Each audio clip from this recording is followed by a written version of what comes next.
बात करनी है आज पेरिटोन पेशावर के ऊपर। ये ऐसा प्रोजेक्ट है जिसके बारे में तकरीबन लोगों की वेटिंग 3-4 साल से चल रही है। बहुत से लोग शिद्दत से इसका इंतजार कर रहे थे। क्या सिचुएशन है फॉर्म्स की, क्या सिचुएशन हो सकती है, किस तरह से ट्रेड करना है। पेरिटोन ने जो लोगों को कंफ्यूज हो रहे हैं कि सर्वे फॉर्म है, बेसिकली पेरिटोन ने ये फॉर्म फर्स्ट टाइम नहीं दिया। हाँ, ये नाम फर्स्ट टाइम यूज हो सकता है लेकिन ये फॉर्म फर्स्ट टाइम नहीं दिया। जिसके पास ये फॉर्म होगा वो ही बैलेटिंग में अपेयर हो सकेगा। क्या ये ट्रेडिंग के लिए?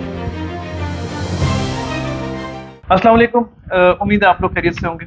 और बात करनी है आज पेरिटोन पेशावर के ऊपर, क्योंकि सबको पता है पेशावर आ चुका हुआ है, पेरिटोन लाहौर आया, सबसे पहले पेरिटोन इस्लामाबाद आया, रावलपिंडी आया, फिर लाहौर आया, उसके बाद कराची आया, फिर नवाबशाह आया, फिर पेरिटोन PTK2 आया। इस दौरान मुख्तलिफ पैचेस के अंदर मुख्तलिफ किस्म की डील्स आती रही, लेकिन एक मेगा प्रोजेक्ट जो है सिटी का, एक बहुत आई थिंक पेशावर के बाद, कराची के बाद सिर्फ नवाबशाह आया, नवाबशाह के बाद अब ये पेरिटोन पेशावर आ रहा है। अच्छा, ये ऐसा प्रोजेक्ट है जिसके बारे में तकरीबन लोगों की वेटिंग 3-4 साल से चल रही है। बहुत से लोग शिद्दत से इसका इंतजार कर रहे थे, तो इसलिए इसके ऊपर बात करना भी जरूरी है। और आजकल क्या सिचुएशन है फॉर्म्स की, क्या सिचुएशन हो सकती है, किस तरह से ट्रेड करना है, कहाँ से आप लोगों ने अपने आप को सेफ्टी जोन में रख के चीज़ों को मैनेज करना, ये चीज़ें बड़ी मैटर करती हैं। तो सबसे पहले तो हम लोग थोड़ा सा बैकग्राउंड समझा दूँ ताकि आगे की बात समझने में आसानी हो जाए। और सबसे पहली बात यह है कि पेरिटोन ने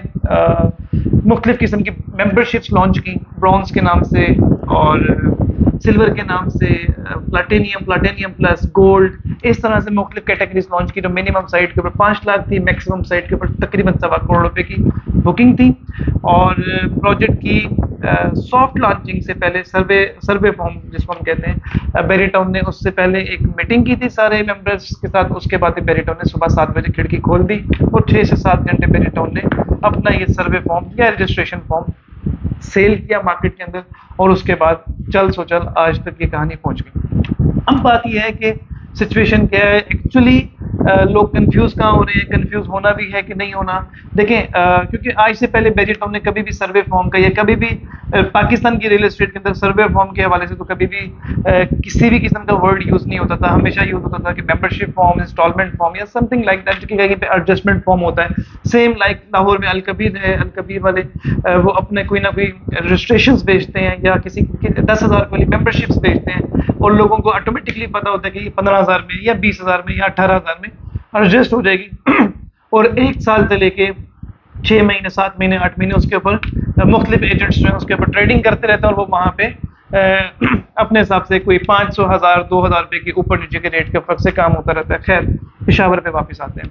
पेशावर का ये है बेसिकली पेरिटोन ने ये फॉर्म लॉन्च कर दिया। ओके फाइन, 70,000 का पेड फॉर्म है और हर उस मेंबर को मिला है जिसने वो मेंबरशिप खरीदी थी 5 लाख से लेकर 1.25 करोड़ रुपए वाली, या फिर उसको मिला है जो लाइन में लग के 4-5 घंटे के अंदर एक फॉर्म से लेके 2 फॉर्म, 4 फॉर्म, 6 फॉर्म जो भी इकट्ठे कर सका, या जिसने जितने पैसों में रीसेल में परचेज कर लिया। खैर, बात करते हैं कि पेरिटोन ने एक्चुअली ये दिया क्या है। मैं ये समझता हूँ कि पेरिटोन ने, जो लोगों को कंफ्यूज हो रहे हैं कि सर्वे फॉर्म है, बेसिकली पेरिटोन ने ये फॉर्म फर्स्ट टाइम नहीं दिया। हाँ, ये नाम फर्स्ट टाइम यूज हो सकता है लेकिन ये फॉर्म फर्स्ट टाइम नहीं दिया।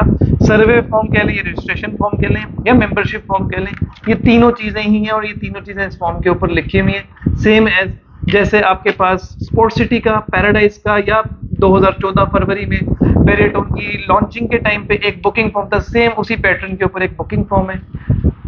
और इसके ऊपर साफ लिखा हुआ है कि ये basically at the time of booking जिसके पास ये फॉर्म होगा वो ही बैलेटिंग में अपेयर हो सकेगा। और जो अपेयर होने के बाद बैलेटिंग में जिसको प्लॉट नहीं मिलेगा उसकी पेमेंट विद इन 6 मंथ का एक टाइम फ्रेम इसके ऊपर टर्म्स एंड कंडीशन पे लिखा हुआ है, उसके हिसाब से फिर उसको रिटर्न कर दी जाएगी, या फिर मैं ये समझता हूँ कि उसको इंस्टॉलमेंट में कहीं ना कहीं एडजस्ट किया जाएगा। ये सब चीज़ें हैं।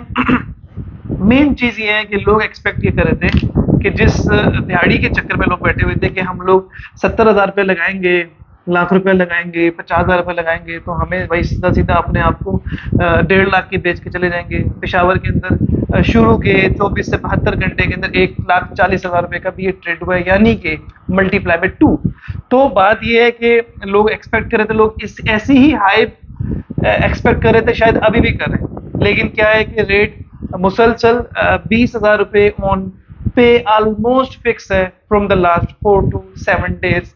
20,000 ऑन का मतलब ये है कि ये 90,000 मतलब 87,000 से लेके 92,000 की ब्रैकेट में ऊपर नीचे होके कहीं ना कहीं ट्रेड हो रहा है। मैक्सिमम एक दफा इसने 1 लाख रुपए का बीच में ट्रेडिंग के दौरान रेट देखा था, लेकिन सेलर इतना स्ट्रांग हो गया था कि वो रेट स्टेबल नहीं हो सका और फिर वो थोड़ा सा रिवर्स हो गया। अब मेन चीज ये कि इसके अंदर एक्चुअली ये है किसके लिए, क्या ये ट्रेडिंग के लिए या क्या ये बुकिंग के लिए। देखिए सबसे पहले तो इस चीज को अंडरस्टैंड करें कि ये बेसिकली बहरिया टाउन ने एक सर्वे फॉर्म लॉन्च किया और इसके ऊपर साफ लिखा हुआ है कि एक बुकिंग के लिए एक सर्वे फॉर्म यूज होगा और जिसके पास ये सर्वे फॉर्म होगा या मेंबरशिप फॉर्म होगा उसको हम प्रायोरिटी देंगे। लेकिन उसके अलावा भी इसके ऊपर बहुत सी कुछ चीजें अहम लिखी हुई हैं जो कि बहरिया टाउन ने लिख दी हैं, क्योंकि बहरिया की लीगल टीम बहुत स्ट्रांग है, बड़ी काबिल है और बहुत प्रोफेशनल है। तो इन चीज़ों को आने वाले वक्त की चीज़ों को यकीनन वो पहले से देख रहे होंगे कि इन्होंने इसके ऊपर साफ मेंशन किया हुआ है कि ये फॉर्म मार्केट सर्वे मेंबरशिप या रजिस्ट्रेशन के लिए है। प्रॉपर्टी की अलॉटमेंट पेशावर डेवलपमेंट अथॉरिटी के एनओसी के बाद ही होगी। ठीक है, लॉन्च के बाद बुकिंग फॉर्म के जरिए सिर्फ सर्वे रजिस्टर्ड कस्टमर्स की ही मुकर्रर तारीख तक तरजीह होगी। मेन चीज पहले बता चुका हूँ। ठीक है जी, बुकिंग फॉर्म जमा कराने वालों को कंप्यूटराइज बैलेटिंग के थ्रू किया जाएगा और जिनको मिल जाएगा वो ले लेंगे, जिनको नहीं मिलेगा उनको रिफंड हो जाएगा। और जबकि बुकिंग के बाद कोई भी अदायगी रिफंडेबल नहीं होगी। ठीक है, वंस यू आर अलॉटेड उसके बाद आपको रिफंड नहीं मिलेगा। सही है, पहले से मेंशन है। बाद में बहुत से लोग कहते हैं जी हमारे साथ मैनिपुलेट कर दिया, चीज़ों को देखिए सर पीछे लिखे होते हैं, ये 10-11 पॉइंट लिखे होते हैं, इसको पढ़ लेंगे आपको बहुत सी चीज़ों की क्लैरिटी हो जाएगी। एक चीज़ जो मैंने इस पर पढ़ी थी जो मैं बताना आपको समझता हूँ कि हाँ, प्रोजेक्ट की बुकिंग लॉन्च से पहले किसी भी सूरत नहीं की जाएगी। ये क्यों इतनी इंपॉर्टेंट है, मैंने क्यों इसको इंपॉर्टेंटली पढ़ा है, क्योंकि बैरियर टाउन में अक्सर ये होता है कि लॉन्च से पहले बहुत से एजेंट्स, बहुत से ब्रोकर्स, बहुत से इन्वेस्टर्स ही अपनी सराउंडिंग की, अपने सोशल वर्किंग के अंदर जिनके पास बुकिंग नहीं भी होती, वो मार्केट के अंदर 1-1 लाख रुपया 50-50 हज़ार का दे के उसकी बुकिंग्स पकड़ रहे होते हैं और उसके ऊपर कोई ना कोई कार्रवाई कर रहे होते हैं। वक्त आने के ऊपर अगर वो माइनस में होती है तो दे देते हैं, नहीं होती तो पैसे वापस देते हैं या तरले मिलते करते हैं, मार्केट से शॉर्ट हो जाते हैं। डिपेंड्स कितनी बड़ी उन्होंने अमाउंट मार्केट से इकट्ठी की हुई। तो बैरियर टाउन ने बहुत सी चीज़ों को पहले से क्लैरिटी दे दी हुई है।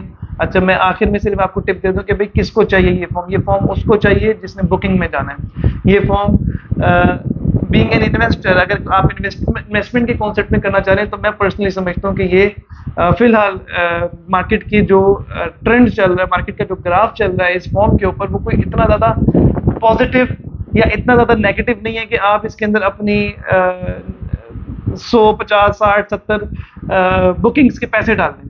देखिए 5, 10, 15 लें, जितने आपको प्लॉट चाहिए उसके हिसाब से आप इसकी फॉर्म लें और wait till the next step from barrier town. तो यही आज की बात। Thank you very much. अल्लाह हाफिज़।